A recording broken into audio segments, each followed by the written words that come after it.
Because I'm not your God, I'm not your doctor. I'm nobody's auntie. Just ask. So, ask FUNMI. What questions have you got for me this week? Well, let's see. First question this week is, why is it that everything women find attractive in men is utilitarian? Muscles for protection, money as resources, dressing, status. Who asked this question? Ade76502336 from Twitter. Ade, what's really going on here? Could this be a way of calling women materialistic? Are you trying to say women are materialistic and trying to be nice and intellectual about it? Okay, I'll leave you in peace. I won't bug you about it. Well, so let's see. Why is it that everything women find attractive in men is utilitarian? Muscles, money, dressing. Okay, we'll take it one after the other. Muscles. Not all women find muscles attractive in men. I dare say men find muscles most attractive in men. Actually, we can do that on another day. Money. Everybody finds money attractive, men and women. Dressing. Everybody likes other people to be well turned out. So I'm going to start from the word. I'm actually not going to start from anywhere. I'm just going to say, all of these things describe what men also find attractive in women. Let's start with the word utilitarian. Utilitarian really denotes that, something that's useful, something that you need for survival, something that you need for doing things, something that you need for getting things done. Muscles, because, well, you need strength to do things. Money, you need money to buy things.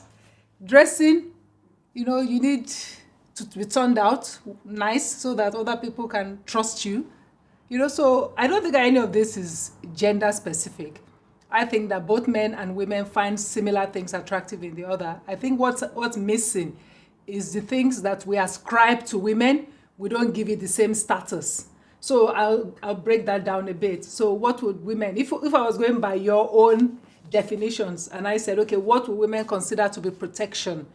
What would men consider to be protection in women? Why then if men were not concerned about protection, why would they be looking for a woman who would complement them? Why would they be looking for the kind of woman who would help them keep their home together or help them keep their sense of self together? Both men and women value protection. And so men too look for women who help them feel better protected, better, safer. Men do that too. It's just that we don't value those kind of things in women. The equivalent of it in women is not valued. Money, both men and women find money useful and important. So that's not even here or there. Dressing, men actually are the ones who are more concerned about women's dressing. They are the ones always policing women and how they dress, because they are the ones who react to women in that visual way, mostly, I think. So, I don't know how to answer you, Ade, other than to say that these are a lot of assumptions. It differs from person to person. Some people, it's like saying all men like their women to be big-chested. That's not true. I hear that some people like noses, some people like ears, some people like... But more importantly, we are not our body parts.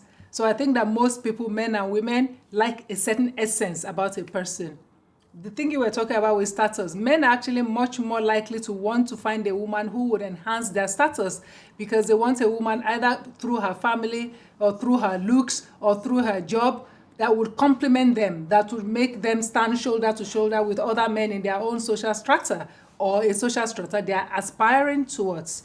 So I don't think that you're right or wrong in that sense. All of us look for things that will help us live better. So we look for people that will help us live better. I think that mostly younger men in particular, when they are still trying to make a living, they are very particular about about women being materialistic, that women want something off them, they want money off them. I don't think we should, I think we should, I don't think it matters that much. I think you should just focus on making your own money as a man, and woman focus on making her own money. And those things are not as vital in today's world as they used to be, because we are no longer living, hopefully, most of us are not living in situations of dire survivalism. So women are not more materialistic than men. Human beings can be materialistic, and even the word materialism is just a judgment. What you consider materialistic to one person, to you, or to one person, might not be to the other. So let's just look for somebody that makes us feel good, right? This is anonymous, and it's all the way from Edinburgh. Edinburgh. I like the name. I always like to say it that way. So the question is, how do you become an independent woman and explore who you are as a person whilst still in a relationship? That's a good question. That's actually a really good question. I'm going to start with the word or the phrase independent woman. I always advise to stay away, to be very careful about the labels that we accept. Because what does independent woman mean? I think that human beings generally, once you leave your mother's home, you become your mother and your father's home. You become, hopefully, more and more independent. In fact, before you leave their home, adulthood means that you become in charge of yourself. And so I would think that independence really means being in charge of oneself, taking responsibility for your decisions, and being the one who determines where your whole life is going. And I think that's something that both men and women should aspire towards. However, because it is not expected of women, and women are not socialized to pursue their own interests, their own best interests first, then it becomes necessary to start pushing the agenda of independent women, to encourage women to become more independent. So I'd rather look at it from a completely different point of view, so that we're talking to both men and women here, because I think that men too lose themselves in relationships. The nature of relationship is you find a person that you are really, really enamored with, and both of you come together, and there's a tendency, even in friendship, for one to begin to morph into the other, or for you to begin to lose bits and pieces of yourself.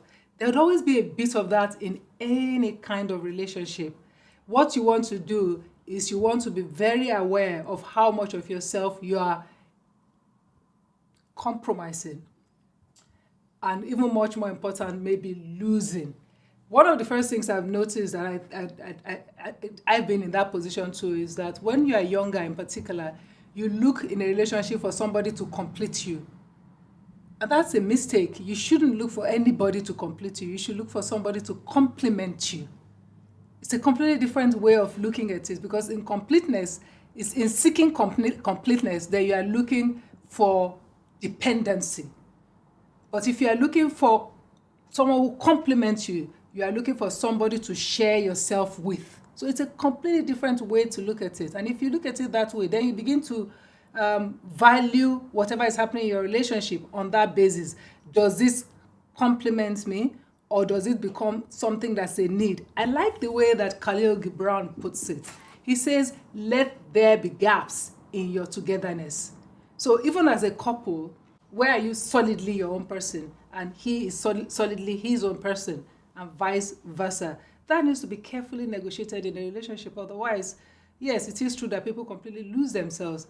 The other thing I've noticed is that people tend to go from relationship to relationships. So they never find an opportunity to discover themselves fully. So you find a situation where either a guy or a girl from maybe age 15 or 16 starts dating, and they leave one relationship, a few months later they move on to the next. In fact, sometimes relationship bleed one into the other. So you never have the time to just be by yourself, to be single, to find what really makes you tick, to find what you like and what you don't like, so that when you then go into a relationship, you know the things that you will negotiate and the things that you are not comfortable to negotiate. So it's two ways really. One is to also practice aloneness, to practice it even within a relationship. Just the time when you are your own self, you are by your own self, so that you keep a sense of self. You keep yourself But practically, the things that I'd say, maybe because they call me a bush Yoruba woman, is that I do my business. I like to be the one that's in charge of my own work. I think that having a job that you go to, that you enjoy, the resources from which you control, is a good way to keep a good sense of yourself. Another way is to keep your friends. Many people, when they go into a relationship, they just jettison all their friends. Their friends no longer become part of their life. I think that one of the things that sustain a relationship is a community, a supportive community of friends or family, not the ones that intrude or the ones that disrupt your relationship, but the ones that, support you. One of the traits of bad relationships is that one person tries to cut you off from all your friends. They try to isolate you so that then your life revolves around them. I don't think that anybody's life should revolve around any one person. I think that your life should be your life. Keep relationships that matter to you so that they work within your relationship. Don't run away from all your friends. I like the idea of being in charge of your own resources and having work that allows you space outside of your relationship. Even if you are, for example, a stay-at-home mom, to have hobbies, and I like hobbies that are paid for, hobbies that takes you away from your relationship so that you come back into your relationship on a daily basis with refreshments, with hunger, with desire, if you know what I mean. So that's what I'm going to say to Miss Lemon from Edinburgh, that let there be gaps in your togetherness and find spaces within a relationship to be just you, and in between relationship, enjoy the space to be just you. So those are the 2 questions I'm going to take this week. Everybody said the other times that I was too hard, so I'm trying to be sweet. Huh? Is it working? That's it for this week. You've got to send me other questions. If Ade is not happy, you can send that question back again, and I'll answer it some other way. Thank you. See you again next week. Send in your questions. Don't forget, #AskFunmi. Bye.